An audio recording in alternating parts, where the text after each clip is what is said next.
last meeting, just going over the agenda. And so I can go over that once we go over the minutes. If you want to hit it off. Okay. Does anybody see any changes that need to be made to the minutes? Tom, Yes, did you have? Okay. Yeah, I have one. Let me find the right window. So on page 7, I guess it was, on other business, it says I asked staff could possibly revisit the regulations. Actually, I think what I asked staff was to find out if how much over the historical quota the fishery was, so we could decide if we needed to revisit the minutes or the regulations. You know, if they're 10-20% over, I don't care. So that was the point of the comment. Okay. That's it. Did you get an answer from staff? Oh no, they've got to wait until the data gets in so that they can look at it, because they're going to use the mandatory reporting, which hopefully, you know, it's March. Hopefully we get data through December soon. Okay. Sounds good. So a motion to approve then? So moved. Second? Second. Motion passes. Thank you. Minutes are approved. All right, great. From there, I just wanted to take a quick second to go over our agenda and purpose for being here today, kind of like we did at the last meeting. So the purpose of this meeting is to get some input again from FMAC and the public regarding those changes to the recreational management measures for summer flounder and black sea bass.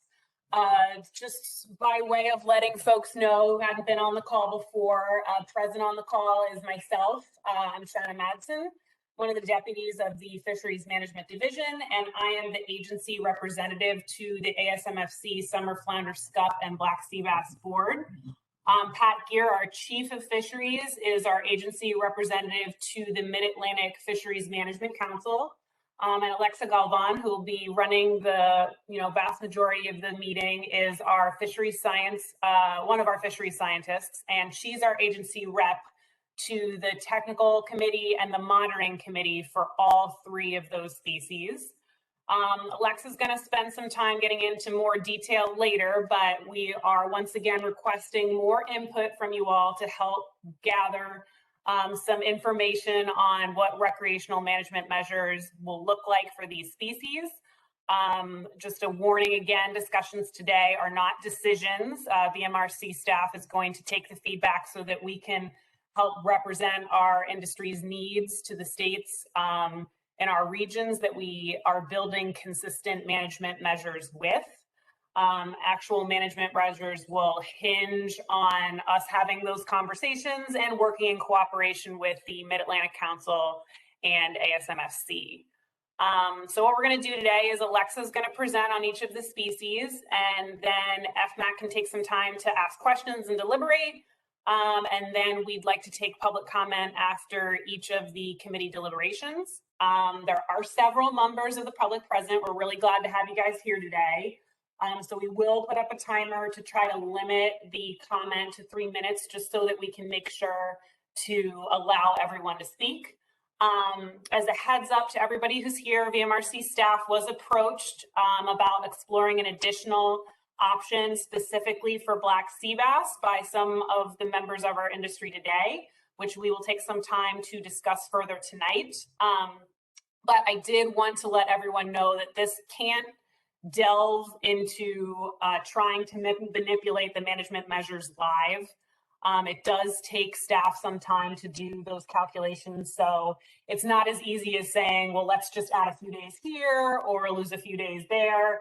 That's why we tried to hold that original meeting in February to get the first round of comments to help us deliberate and put together some options that we're going to be showing you today. So,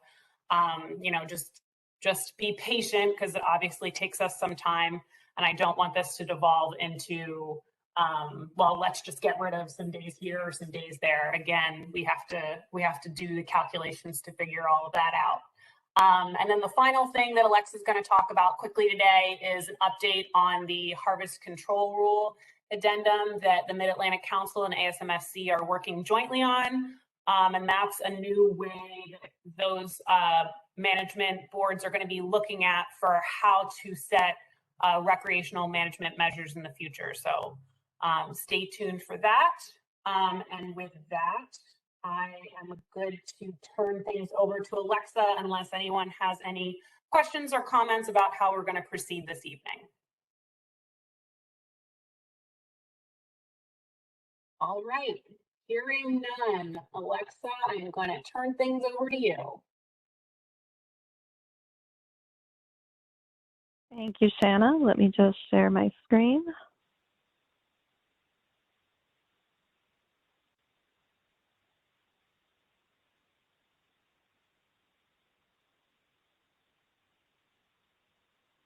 Can everyone see my PowerPoint? Yes. I can. Yes. All right, great. So as Shanna said, we're revisiting the 2022 recreational measures for scup, summer flounder, and black sea bass.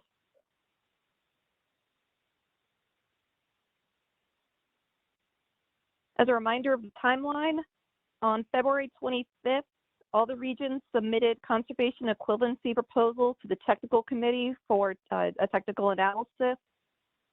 On March 2nd, the technical committee accepted all proposals. That included what Virginia submitted with the other states in our region. On March 24th, the board will review the regional proposals and the technical committee's recommendations and establish final measures.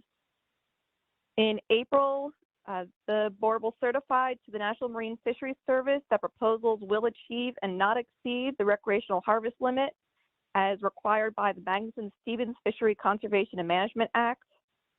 And then once that's approved at their April commission meeting on April 26th, the VMRC will vote on the new recreational measures. So the reminder, we don't have to discuss this too really at all. SCUP, the board and council voted to increase the coastwide minimum size by 1 inch. So no matter what the previous measures were, each state increased their minimum size by 1 inch with the same bag limit and season. And this you saw at our last meeting. As a reminder, conservation equivalency is when a single set of coastwide measures can be replaced by state or region specific measures. So rather than having one minimum size, bag limit, season that every state adheres to, regions can make their own measures that achieve the required reduction or liberalization. So states within a region propose consistent management measures because we're using regional conservation equivalency. And then staff calculate the measures needed to reduce or liberalize harvest within that region by a given amount. The National Marine Fisheries Service has to agree that the proposed measures constrain coastwide harvest to the recreational harvest limit. As I mentioned earlier, keeping harvest at or below the recreational harvest limit is a federal requirement of the Magnuson-Stevens Fishery Conservation and Management Act. And conservation equivalency is currently in use for summer flounder and black sea bass. So it's sort of a visual representation. We start with the non-preferred coastwide measures. That's the one set of measures that the entire coast would have to take to achieve the required reduction or liberalization. The board and council can vote to establish conservation equivalency. So the proposals put forward by each state or region will replace those non-preferred coastwide measures. If a state or region doesn't enact a conservation equivalent measure, they'll be required to implement precautionary default measures. These measures are designed to be unattractive to states, so they would prefer to use the conservation equivalency process.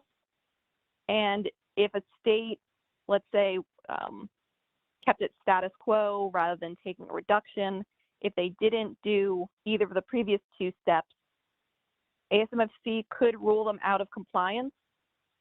And if found out of compliance by the Secretary of Commerce, the fishery could be shut down, and that would be sector specific. So, for example, the recreational fishery would be shut down and the commercial fishery unaffected, similar to how we've seen in other situations. So obviously we'd like to stop the process here at the conservation equivalency proposal.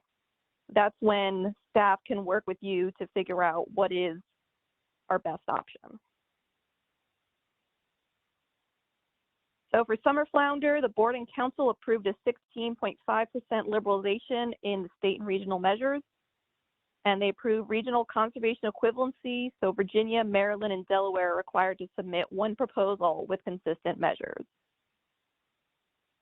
Like you saw last meeting, those measures are going to be decreasing the minimum size by 1/2 inch to 16 inches and keeping the same bag limit and season.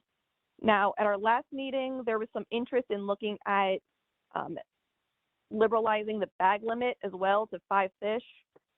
We did conduct an analysis, but when that information went to the state managers who have been working together on these options, the states were unable to reach a consensus to include the bag limit in their regional proposal. This is because, in part, the recreational harvest control rule, which will go into effect next year, the managers are concerned about management whiplash and wanted to increase the management stability. So fewer things have to change back and forth each year for the recreational anglers. I can take any questions on summer flounder at this time before we get into black sea bass. I have a question about something you said earlier. You said Sure. that there would there would be sector specific shutdowns if the regulations were out of compliance. It said something like, just like other fisheries in the past. On the very, very few occasions where somebody has been shut down, it has always been the state, not a sector. So is this a big change? This would be a big change if this is the way that ASMFC and Mid-Atlantic Council are approaching this, or Secretary of Commerce or whatever. I mean, Ernie, you remember this kind of stuff going on. Yeah, Tom, I think this is Pat. I think it's because this is specifically a recreational issue, trying to create the measures. You know, in the case of like striped bass, we had to come up with an 18% reduction. So therefore, if we didn't meet that 18% reduction, the entire state would have been shut down. But this is specific to recreation only. We were talking about Menhaden the same way, where Menhaden, the entire state was going to be shut down, not just the commercial sector, if Omega didn't want to play nice. Or if they didn't, or if this, actually it was when it was in the legislature. Right. A few years ago, New Jersey started to go out of compliance on summer flounder in their recreational fishery. They were eventually found to be not out of compliance, but the process would have been, they would have had their recreational fishery shut down only. Yeah, I guess what I'm saying is it depends what the action's the action that's being taken. This is specifically a recreational action that's being done. I'm not worried about being shut down. I can't imagine the commission ever not following, especially for the recreational sector, mandated reductions. Yep, just describing the process so people kind of see how this works.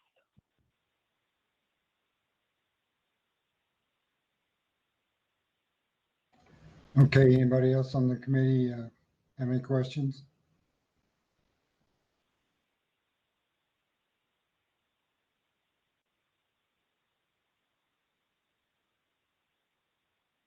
Okay, Alexa, would you like to go to the audience at this point or afterwards?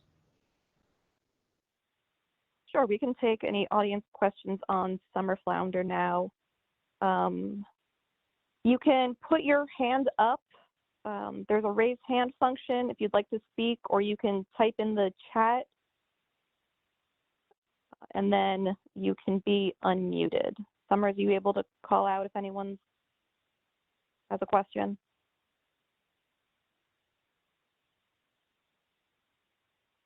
I see Scott Gregg would like to speak. He's listed as Scott Summers on attendees. Yes, my question is, did I understand you correctly that we could not leave the size limit at 16.5 inches and up the bag limit to 5 fish per person? Mathematically, it's feasible, but we do have to have consistent management measures with Maryland and Delaware, and it was decided that was not an option they wanted to follow. Okay. Not all the states wanted to follow that option. All right. That was my question. Thank you. Thank you. Anyone else?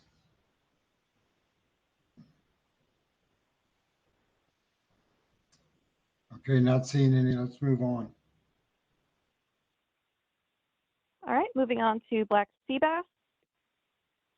In January, the Board and Council voted to reduce coastwide harvest by 20.7%. This was initially 28% at the first vote, but this was reduced in January after further analysis by the technical committee. The Board and Council again approved conservation equivalency.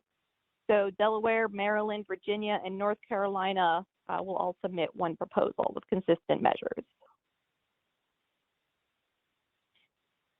As a reminder of how conservation equivalency works for black sea bass specifically, just so you can get an idea of what these measures look like, the non-preferred coastwide measures, so if every state along the coast had the same measures, this would equal a 20.7% cut. That would have been a 14-inch minimum size limit, a 5-fish bag limit, and a season from May 15th to September 21st. But in December, the Board and Council did vote for conservation equivalency, so states can replace that 14-fish and 14-inch 5-fish bag limit with our own options. So we have three options, which I'll get to on the next slide. Those are our conservation equivalency proposals. If a region or state did not go with these this option, or if one of these options was not found to cause the required reduction, a state or region will be required to implement precautionary default measures. That would be a 16-inch minimum size limit and a 3-fish bag limit from June 24th to December 31st.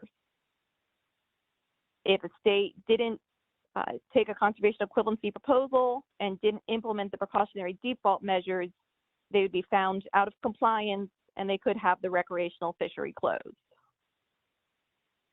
So what are options 1, 2, and 3?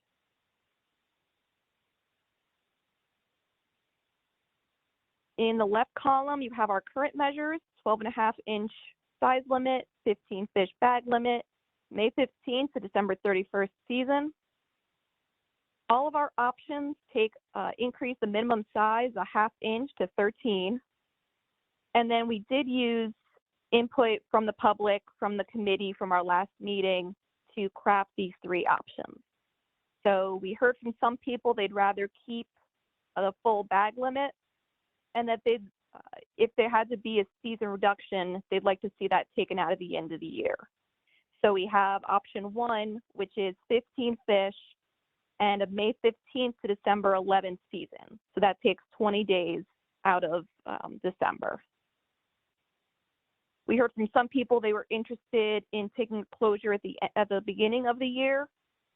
We didn't do an option that has the entire reduction from the beginning of the year, which we'll get to in a minute. But we did make an option to sort of address that by doing a 15-fish bag limit and a May 20th, December 14th season. So that would take 5 days off of the beginning of the season and gain 3 from what we saw in option 1. And then we also heard that some people wouldn't mind a slightly lower bag limit in order to have more days of fish. So we came up with option 3, which is a 13 fish bag limit and a May 15th to December 15th season. And all of these options take the required reduction.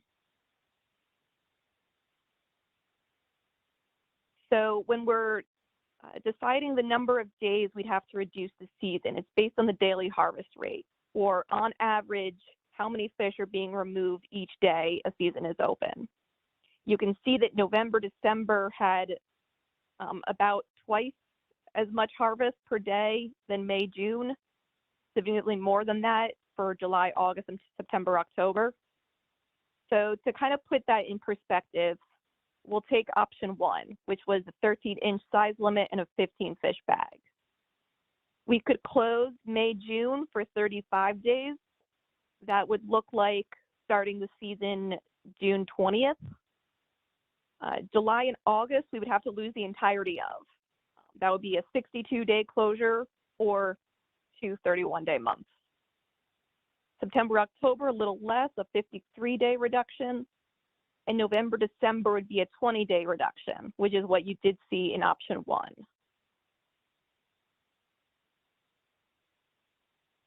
Here's a quick look at how the bag limit affects these percentages.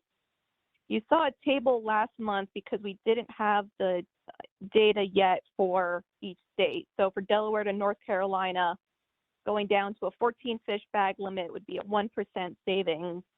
Down to 13 would be a 3% savings, and so on. So these are 3 options that staff has put forward that the rest of the states have agreed are possible options we want to take back to the public.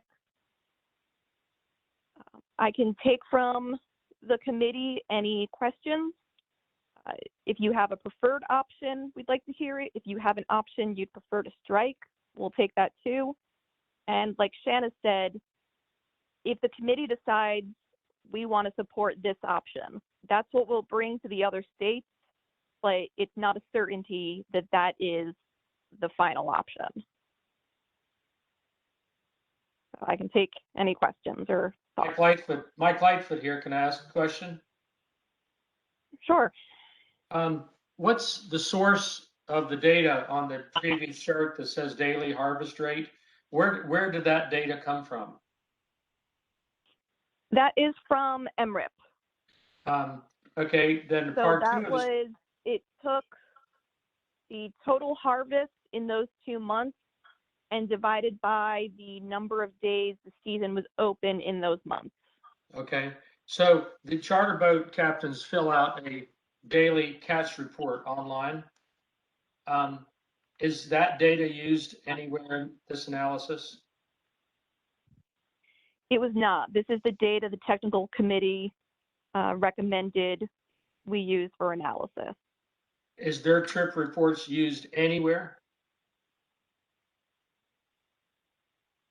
Not in these analyses. Why do they even do it then? So let's get into that a little bit. So there is a for-hire telephone survey that is integrated into MRIP, which is integrated into the data that Alexa is using. I hear you on the VTRs, Mike. I think that the VTRs are going to be very useful in the future for looking further into something like sector separation. But I think that it would require deeper reporting requirements than VTRs, because not all of our charter captains fill out VTRs. They do for certain species and for certain permits, etc. So we hear you on that. These are the data that we have to use to do these calculations. And the for-hire telephone survey does try to capture what our charter captains are fishing for. I do know that there are complaints about, hey, I already have to fill out VTRs. Why do I also have to take these phone calls? We hear you. We're hoping that those data are utilized better in the future. I understand, because it's frustrating from the charter boat captains and from the private boats that MRIP, I mean, there is no another source of data other than NRIP, but it doesn't seem that it would be that hard to do to get a stronger participation in VTRs from the charters and the private boats. So anyway, that was my comment, and thanks for asking the questions, answering the questions. Yeah, happy to help, Mike. And yeah, I agree. I think that there can be a lot more done with our charter reporting. Recreational reporting is a little bit hairier of a topic that we can talk about later for private anglers. But as far as charter boat captains are concerned, I hear you on that BTR data, and I do foresee the future utilizing that data in a better way. What about a future permit and reporting system similar to cobia? I'm sure that the offshore, this offshore fishery recreational is much smaller than the cobia fishery, which is, much more bay wide in Virginia. Yeah, so we'll definitely have to get into cobia later. That's a much bigger fish to fry, and a recreational permitting system for any other species is a really heavy lift. So we can definitely talk about that at length later, but I definitely want to try to stay on topic here with that one. It's something that we can talk about at a future meeting for sure. Thank you. I have a comment, please. Hello? Yeah, go right ahead, Yep, Tom. go ahead. So one of the problems I have with, and I think actually this fishery would benefit a lot from the concept of some type of reporting because it is offshore. This fishery, the participants are guys or folks who have boats that can go offshore and fish the wrecks. Nobody catches 13-inch. Well, I've never seen anybody or heard of anybody catching 13-inch sea bass in inshore waters in Virginia. And the problem is that MRIP will intercept these fish and the marinas and such in Virginia Beach and such, and expand it out to the entire recreational fishery from an effort standpoint. And I can't understand how they can get that anywhere close to right. It's one of these. There are a number of species like this where they're only fished for in small geographic areas from where the vessels come in, and they expand it out, to the whole state. Speckled trout, for instance, November, December wave, especially the December month, almost all the fish right now are caught in Rudy Inlet. That's 10 guys on any given day. And when we had a good striped bass fishery, that was expanded out across the striped bass fishery, the years we have a good striped bass fishery. So it's frustrating to see MRIP used for managing species on a recreational quota type basis. It's not designed to do that. Hey, Tom. Yeah, I mean, I hear you. I think we've heard this at pretty much any meeting where we have to use MRIP data. Unfortunately, it is the best data that we do have right now to manage these species. So we don't have a lot of wiggle room there. I hear you, which is why, Alexa's going to talk about the harvest control rule, which helps to integrate more information than just MRIP when we're making management measures. But, for now, this is what we have to use. And so this is what we've got before us today. So.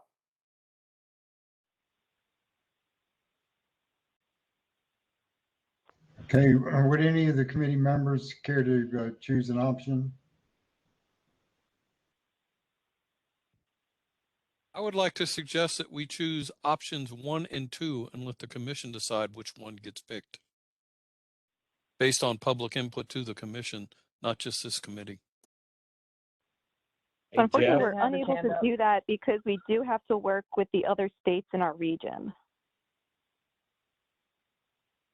But we can, if the committee wants to, for example, remove option 3, we can bring that to the other states. So I defer to people who actually fish to this in the charter industry.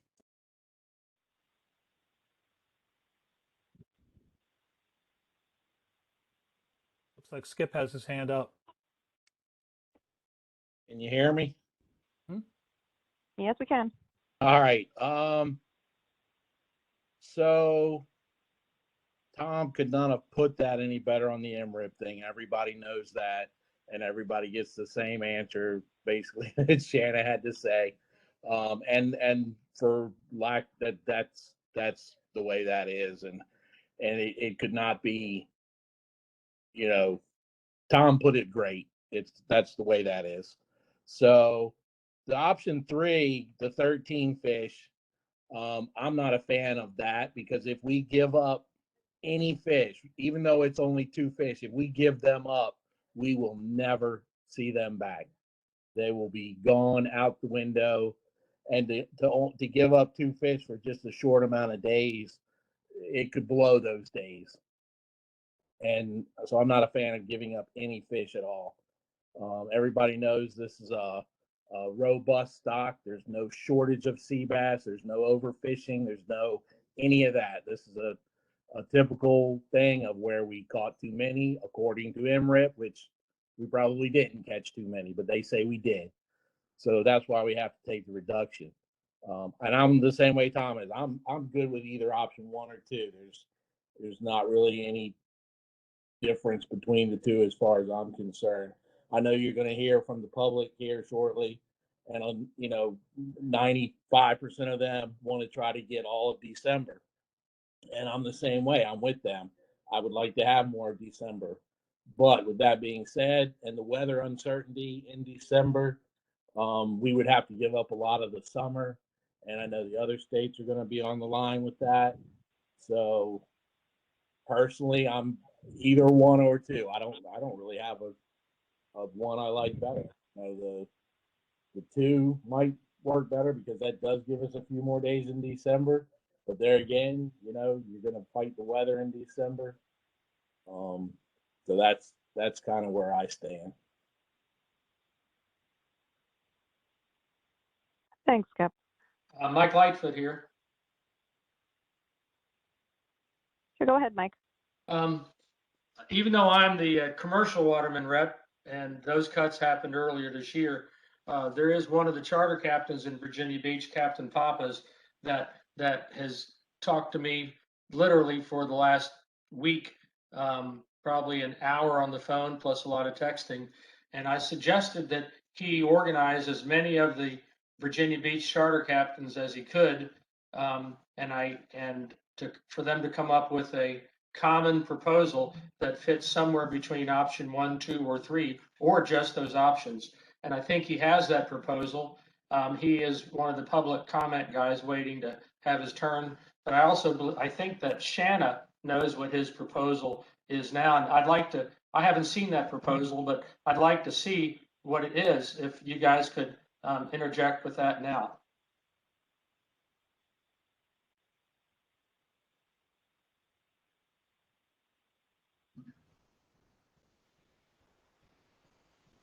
Yeah, we can turn it over to the public if that's what the committee is ready for. We just wanted to let the committee have their time for questions, but if folks are ready to turn it over to the public, we can definitely do that. And just Anybody a on the reminder committee? for the sorry. Go ahead. Just a reminder for the public, when you start your comment, please introduce yourself. Scott McDonald here real quick. I would just like to say I agree with Skip on the 2 fish. I think if we do anything on these options, we rule out option 3, because I agree 100%. We'll never get them back. That's all I wanted to say. Thank you. Thanks, Scott. Okay, Any first, I'm gonna unmute. Oh, sorry, Jeffy, did you wanna go to the public now? No, that's fine with me, unless there's somebody in the committee yet.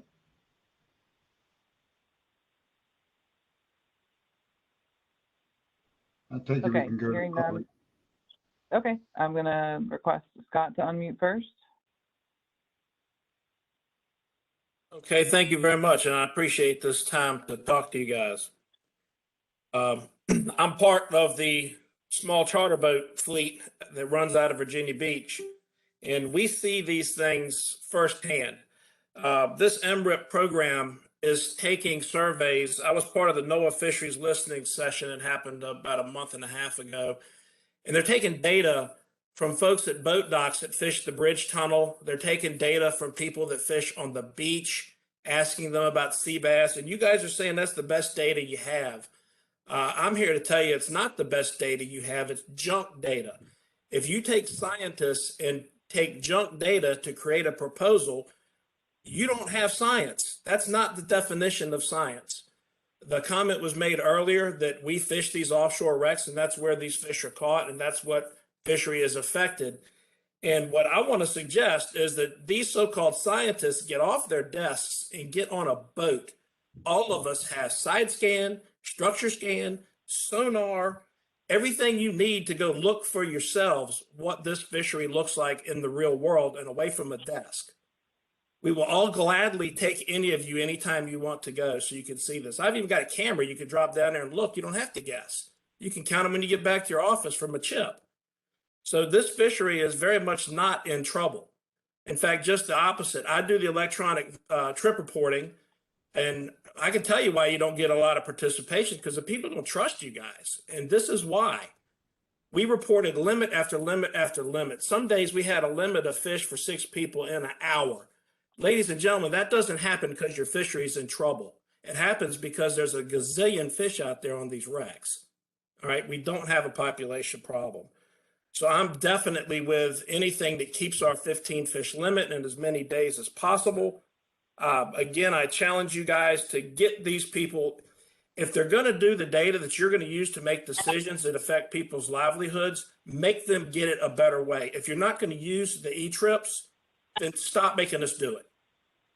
Because, you know, we do it in good faith that you guys are going to use this data to benefit the fishery and all of us that enjoy it. And you're not. By your own admission, you're not using the data. And not only is it not fair, there's another word for it, and it isn't science. And I'll leave that up to you guys. But I'm definitely with Captain Pappas and some of the other folks that are going to speak here today. And you guys are really... You're not using good data. You're about to make a decision that's not based on good data, and it's not the best data you could use. You're choosing to ignore the good data that you have. And that's a pretty sad thing to see the commission do. But other than that, that's what I had to say for you guys. And again, I appreciate very much the opportunity to speak. Thank you. Could you just state your name, please? My name is Scott Gregg. Thank you. I did forget to mention, we do want to make sure everyone has time to speak. So for public comment, we are going to ask everyone to keep their comments to 3 minutes. So I don't know if the committee would like to discuss that comment or see a comment from someone else in the public. I think we'd like to move on. Everybody agrees that black sea bass science is in need of work. So, thank you. Hey, so as far as the public goes, we have no one else raising their hands. I'm assuming just based on what we've talked about that Bill Pappas would like to speak.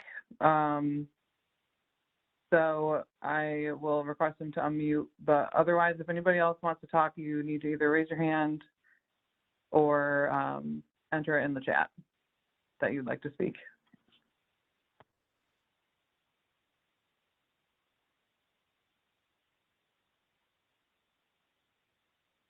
And Bill, you're unmuted. Thank you. Can everyone hear me? Yeah. Hello? Okay, great. I was getting worried. All right. I know you guys said 3 minutes, and I just wanted you guys let you guys know that I'm representing 16 to 18 of our charter captains. We've had a really good group discussion going on for a while, and if I go just a hair over, I'm sorry, but it's all written down, and it's what we really need to tell you guys from all of us as a group. And thanks, guys. Okay, hi, my name is Bill Pappas. I run the Play and Hooky charter boat out of Rudy Inlet, Virginia Beach. I ran over 160 charters last year, with a quarter of them being sea bass trips. I have spoken with 16 or more charter captains, including 12 in our group, who would like to present our proposal that we feel will lessen the negative economic impact being forced upon us by a totally unneeded and justified reduction that we have to take. Mike Pentney. Especially when everyone in every department we speak to and multiple agencies agree there is no shortage of black sea bass, and the fishery is not just healthy, but the best it's been in decades. We also all believe it is unfair and should be illegal to regulate Virginian black sea bass with Maryland and Delaware that have different fishery dates that work for them. Regulating us with them will directly have a negative effect on tourism, charters, local fishermen, and restaurants, including our freezers. We in Virginia count on December sea bass income and fish to eat. We freeze for the winter. We would be foolish not to save up extra money after the February sea bass debacle. Here is our proposal. After talking to every manager and person on this committee we could, with a vote. You guys know where we stand and what we have told you that we need. We need all of December, offering June and some of July to complete the commission's accepted reduction. May 15th through December 31st, 15 fish, 13 inches. Take June, which you've done in the past. Every time we did a February or June went bye-bye, but take June and part of July if needed. We understand whatever recommendation is made today, that it has to be voted on here and then presented at the March meeting along with those in agreement with those other states and then voted on. This will either be unfair to them or unfair to us. If ours is passed or if theirs is passed, please fight for both of us. It's not fair with terrible MRIP numbers. If you use some of the numbers, the 500,000 pounds that was caught in May to June last year, that would mean that 194 boats fish with 3.5 anglers every single day to catch those 500,000 fish without counting charters or commercial. These numbers that we're being governed with, obviously everyone Scott just said, are just unfair, and you guys all agree. Until VTRs and charter info is used in data collection, you will never fully understand our fisheries and keep us using the guess and check method like now. We will be pursuing every avenue at every level to get an economic impact study done or die trying. That is our only protection from bad laws based on bad data. That should include major reductions or closures. Thanks for your time, and please support Virginians' rights. Fight for our access to our healthy fisheries. Don't let us be financially hurt any more than February did, and make sure to make laws that work and protect Virginia's fisheries and livelihoods. Thank you.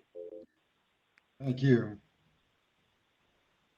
Thank you. And at this opportunity, I can pull up what Mr. Pappas's suggestion is. This is for a split season that takes all of June and part of July. So that would be a 15 fish bag limit, 13-inch size, and a about 39-day closure. The season will be open from May 15th to May 30th, and then from July 9th to December 31st.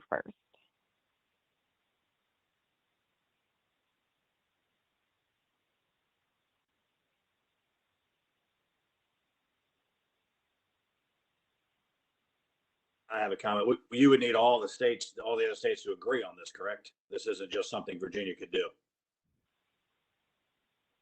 That's correct. We would have to have the other states agree with this.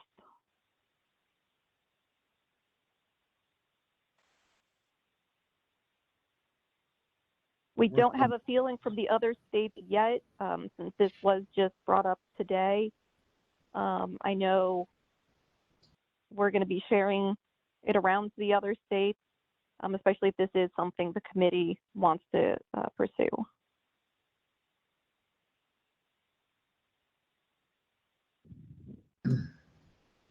How about the other committee members that do fish for these black sea bass?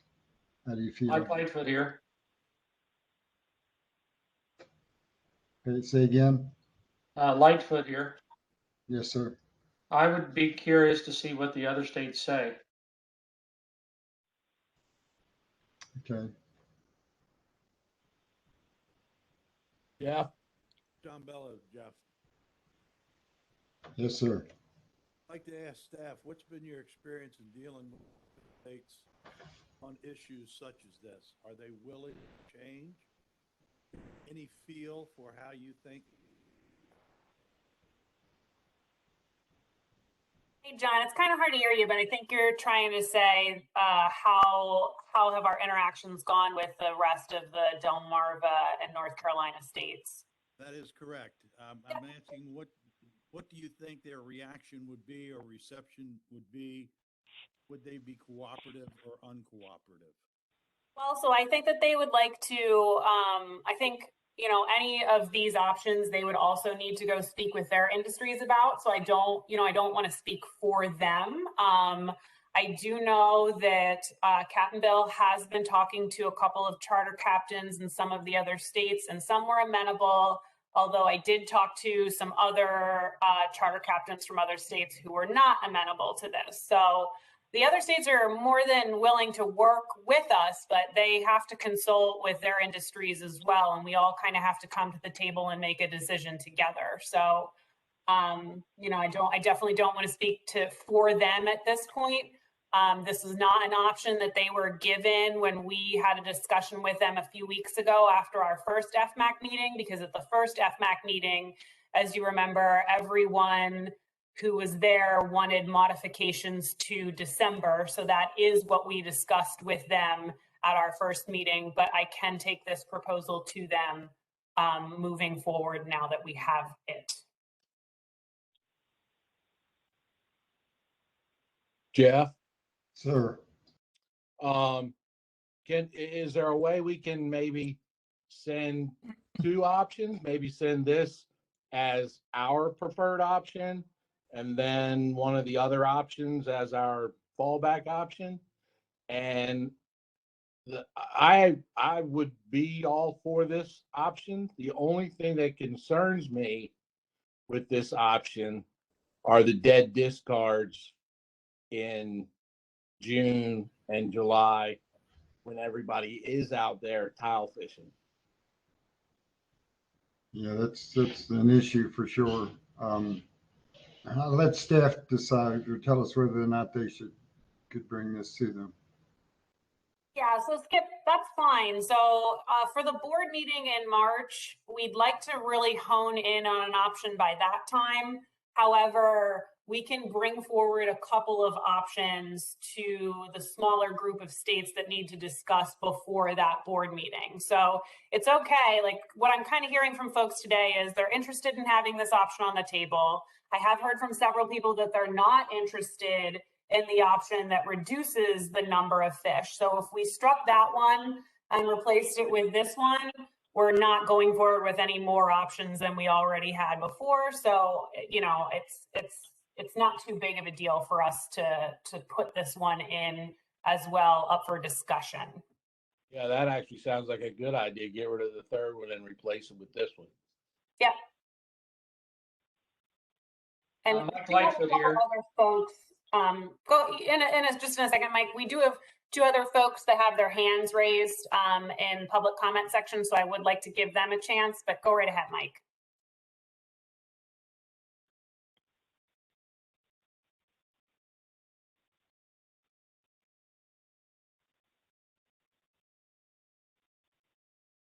Mike Lightfoot, you had something to say? Can you hear me? Yes, sir. I would just like to have a proposal or a suggested an option that or a motion that we get rid of option 3 and replace it with this one. I don't think that motion is necessary, FYI. If the committee wants that by consensus, we can do that. So we could do a motion, a second, and a no objections. I second. Any objections? We want to wait till after public comments to take. So wouldn't it be nice to let those folks speak before we made a final decision? Yes, ma'am. Great. Okay, I'm gonna unmute in order of raising hands. Tyler, oh, you just went away. Oh, you must have. Tyler Rowe, did you still want to comment? I'm gonna unmute you because you raised your hand first. You're unmuted. Technology. No, I did want to state, and say thank you to Mike, Tom, Skip. It sounds like everybody's kind of, on board with the science, being an issue and all the MREP numbers and everything else. But that being said, I also kind of wanted to comment on the fact of that it does hurt a community of people and their livelihoods, and the simple fact of, with the science and numbers, MREP, everything associated with it. We saw it firsthand, with the February closure, that took, money and food off of people's tables this year, by far, especially it being such a quick decision on that.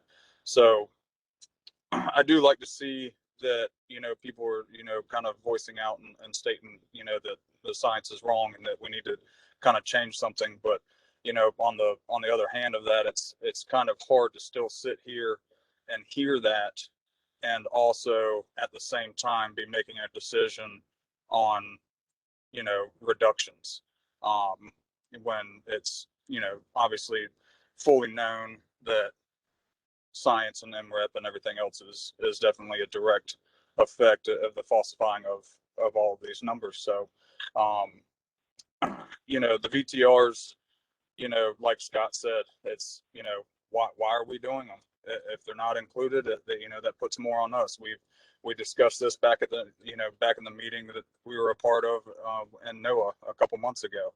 And they had no answers for that also. So it's kind of, extra work on us, but yet we're told that if we don't do them, we're going to get penalized or, fined or, jail time or anything like that. So, we're kind of forced hand to do something that's not even used. So ultimately, I really just kind of want to put out there that, we kind of would like to see things be put in better perspective and maybe planned a little bit better, before rash decisions like these are made, especially for the ones that directly affect the people that are out there, making a livelihood and, making money, putting food on their tables. So, but other than that, I do also like putting the split season onto the third option, as I don't think anybody was a very big advocate for that third option. So I support that one too. And thanks, Bill, for being the voice and being the person behind all this. So, but that's all I've got. Thank you very much. Thank you. I do want to take a moment to address something Mr. Rowe brought up. And I've heard from a few people the impact of the February season. I do want to remind everyone that the February black sea bass season is something we have to request each year from ASMFC. In December, they accept proposals for February season. They vote on it usually in January. So the turnaround is unfortunately very quick. And, it's just something to keep in mind when you guys are making your business plans. This is a special season. It may not always be here. So we're going to try to keep it as much as we can, but just something to keep in mind for your business plans.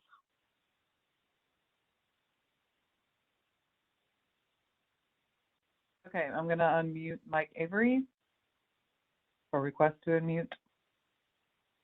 You're unmuted. Okay. Yep. Okay, yeah, I'm Mike Avery with the Virginia Saltwater Sport Fishing Association. I do want to say first that I agree with Scott Gregg. He's makes great points. The fishery is healthy. We think the stocks are in good shape, and it is our belief that Virginia is not overfishing in our waters, and so we feel that making us be part of the federal cuts is wrong. And you guys, I think, all agree with us, and you your heads are nodding up and down. Even though I can't see you, I can feel your heads nodding up and down. So what I'm going to ask of staff as they go to these meetings, to the councils and commissions, is that you give pushback. when you attend these meetings. I mean, you are being recorded, your minutes are taken, and we see those, and we're not seeing that pushback. We see other states giving pushback, but we don't see our Virginia reps at these councils giving pushback. And we really would like to hear some pushback by our representatives representing us here in Virginia. Having said that, I think that the recreational anglers can certainly get behind what Captain Pappas is recommending with the split season. As you guys know, when we start getting into June, there are so many fish to fish for, and sea bass is just one of many species. And so taking away a little bit of cuts in June and part of July, I don't think many of our anglers are gonna be upset about that. And as we get into the colder months, then there are less species to fish for. And so I just want to throw behind the support with the split season with Captain Pappas, and I want to see what we can do to support that, because one is better for the charter captains, and I think the recreational anglers can certainly get behind it. So that's all I got. Thank you for your time. Mike, I appreciate that. How do you think the safe release of these fishes in June, for instance, when the waters are warm and the fish have been brought up from depths? Do you know of anybody that's really concentrating on releasing them safely?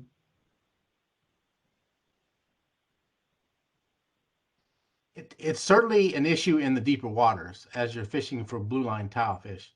And of course, that doesn't start for us until 1 May. So as you're catching, and a lot of times the bigger sea bass are mixed in with the blue line tilefish. And so that does create a problem having tilefish open and sea bass closed, because in 300 feet of water, the mortality does go down. Most of the ones that I've caught, they eventually right themselves and go down, but obviously, did they really survive? It's hard to say.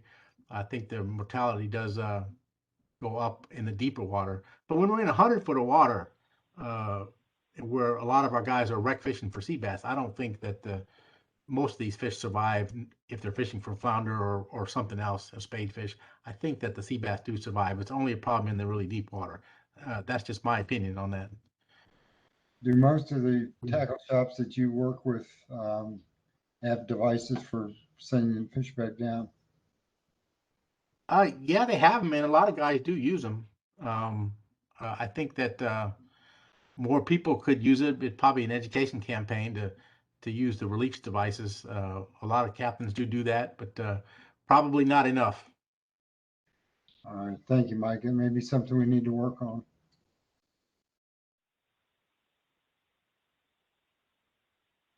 And quickly, if I could just speak to a couple of the things that I've heard here before we move on. I know that we've got another member of the public that wants to speak. So we talked about this at the last meeting. No, Virginia is not overfishing black sea bass. The stock is healthy. Right now, the recreational harvest limit is treated as a quota, same as the commercial quota. And so if there's any suspected overage of the RHL, we need to take reductions in order to meet that. So that's why we're here today. Federal waters represent more than 80% of our recreational black sea bass fishery. So therefore, if we don't make the decisions that we're making right now, federal waters could be closed, which is what Alexa was bringing up before. So while we recognize the stock's health and we recognize that there are some issues with how we use the RHL as a point estimate, that's why we're going to be working on the recreational harvest control rules, which we'll discuss a little bit later. We do have to adhere to federal waters laws, and it's especially important for our Virginia fishery because of how much of our recreational fishery takes place in federal waters.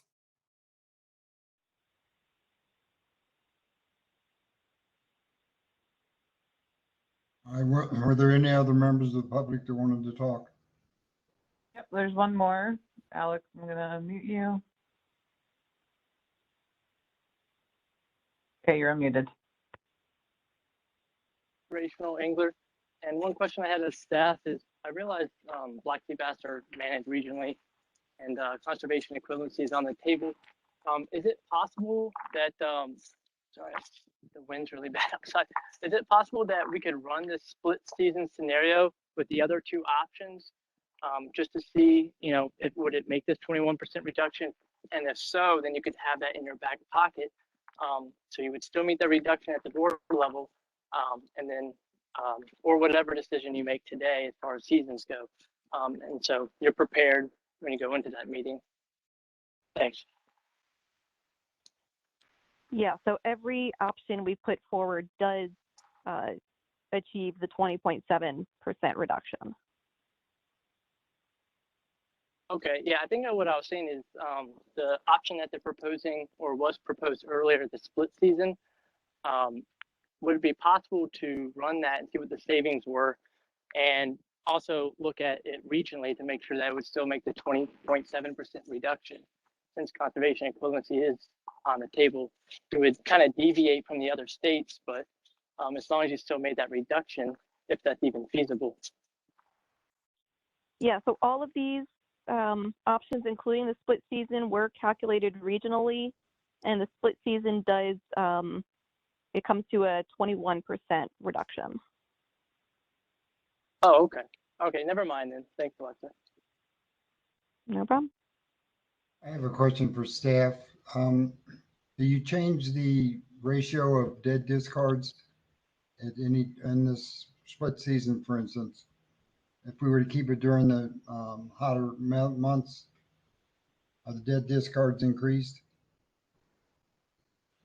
We did not run an analysis that included dead discards, only angler harvest. Thank you.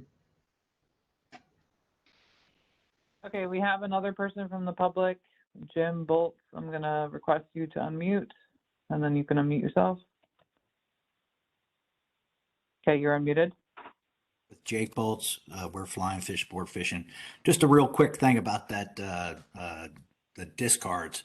I just went and looked at all my reports from June and the first half of July for last year, and we actually did, I think, 6 offshore trips, and we didn't have any black sea bass catches whatsoever.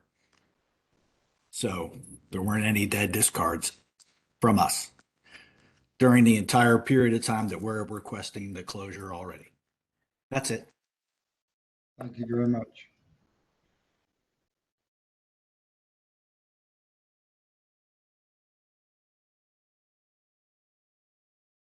Okay, does the staff have any the committee have any objections to including this as the third option?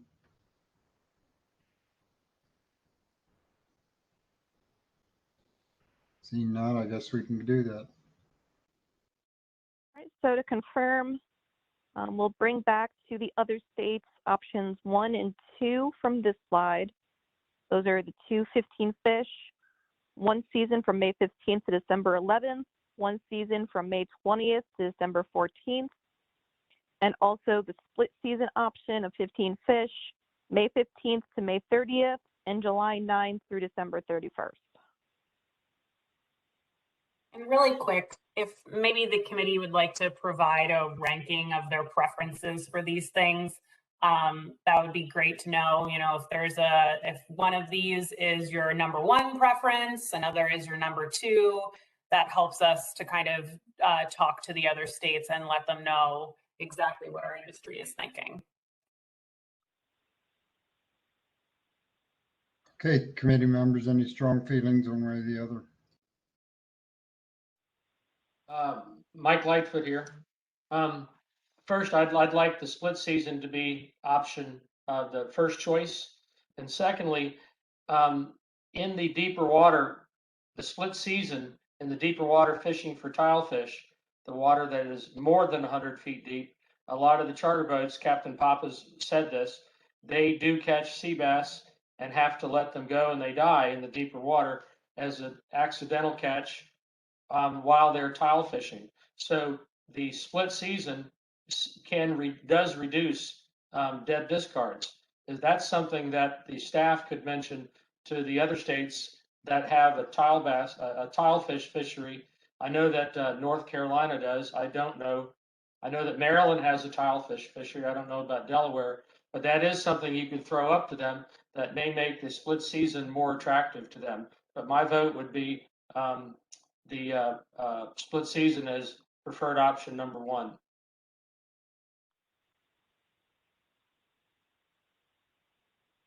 John Bello, I'm with Mike on that. The split season is option one.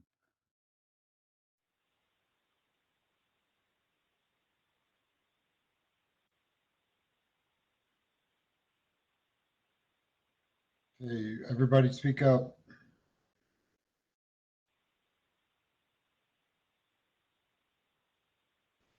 Jeff, I would suggest you ask the question, does anybody object to split season being option one?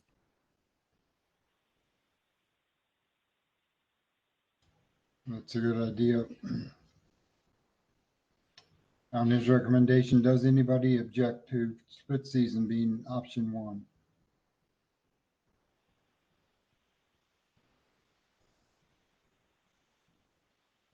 I take it there are no objections. And are there any preferences between option 1 and option 2, which should be our number 2 pick?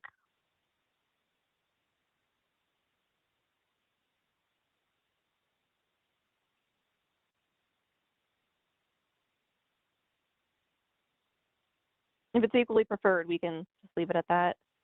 I guess if I don't hear differently, we can assume that. All right. Thank you very much.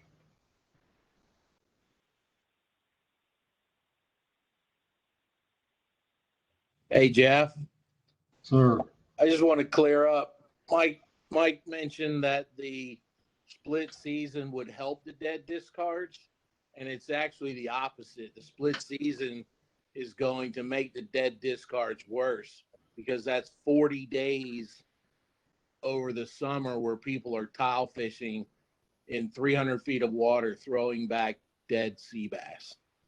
So the split season is going to actually make the dead discards worse. I agree.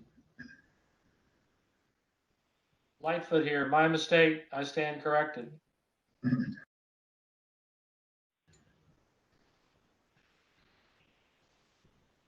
I'd like staff to keep that in mind when they go to these other states and discuss it with them.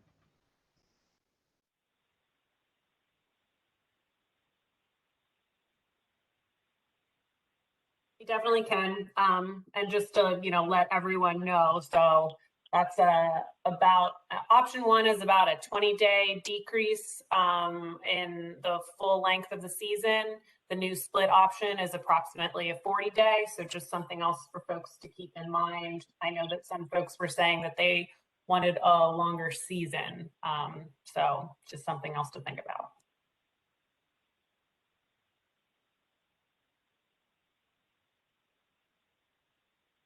Thank you. I guess we can move on now. All right, this is my last slide, our last item. One thing you've heard a lot of today is, well, the stock is healthy. Why are we taking these cuts? As of right now, it's required by the Magnuson-Stevens Fishery Conservation and Management Act.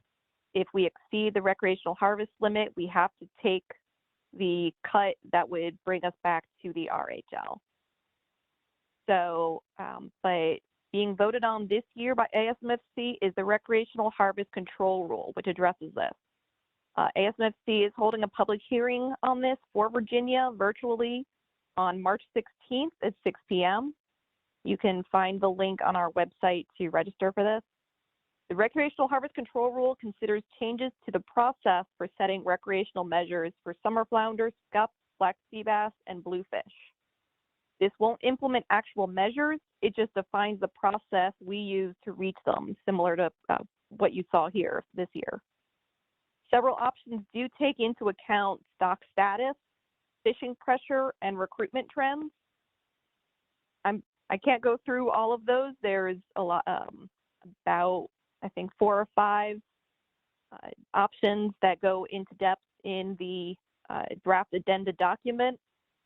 But there's also a quick reference guide if you just want a quick look at what these options are. Both of those are also linked to from our website. It's, I believe, on our homepage and agency news. There's some links there. Public comments will be taken at the public hearing. You can also submit comments by mail and by email to ASMFC as long as they're received by April 22nd, 2022. And that's all I have. So thank you everyone for your feedback on these options. This was a big help for us to be able to bring this information to the other states. Okay, committee, is there any new items to bring up?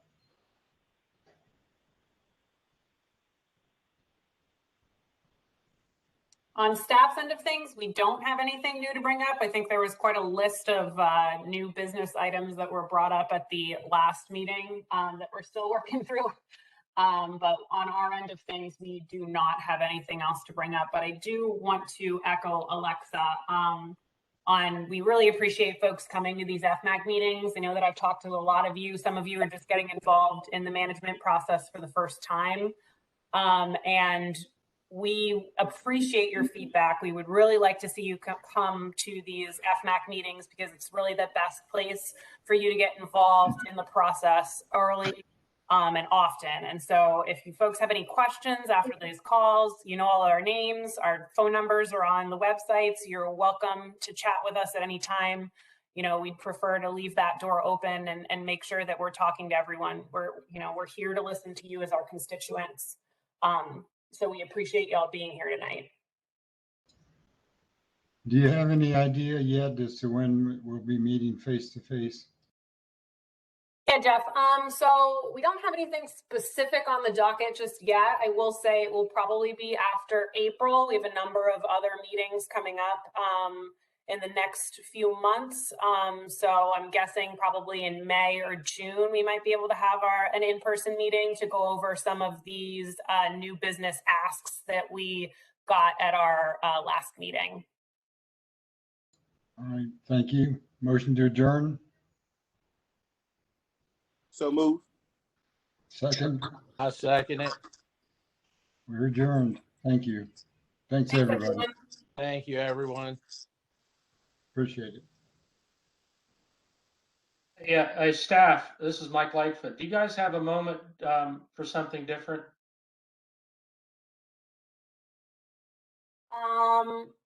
30 seconds.